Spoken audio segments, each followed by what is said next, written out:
I have the privilege of working with a group of people. I call them my action takers. They're the individuals who are part of my monthly member program, the Action Taker Academy. And I have to give them a shout out because, like you, they are all very busy with work, with family, with career, with school, and they're representative of each of us, of each of you, really.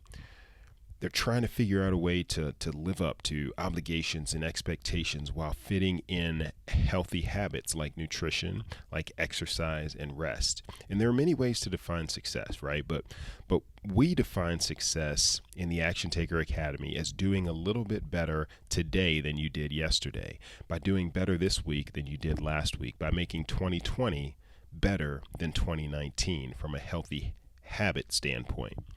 So we can learn from these action takers. They've been successful because they understand how to turn goals into action, and we can learn from all of this. How do you ensure a healthy family life? Well, by doing the things each and every day to build it with your spouse and with your children. How do you have a successful career? By showing up, by being competent and working every day on a consistent basis over time. So it makes sense then that in order to be successful with healthy living, you have to take consistent action. Running a marathon is really no different than writing a book in one sense, because you don't sit down to write a book. You sit down, you write a sentence at a time that leads to paragraphs, that lead to pages, and that then lead to a book.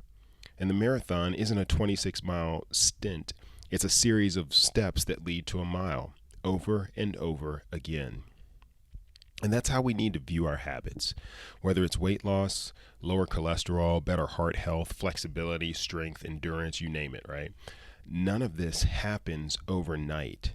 So turning goals into actions is simply a matter of performing the small steps toward your goal on a consistent basis over time. You've heard me quote Seth Godin many times before. He says, people like us do things like this. Action takers take action toward their goals for healthier living. So ask yourself, who do you want to become this year? What types of things do healthy people do? Let's start with a little bit of that and add more of it over time. Let's try that approach this year.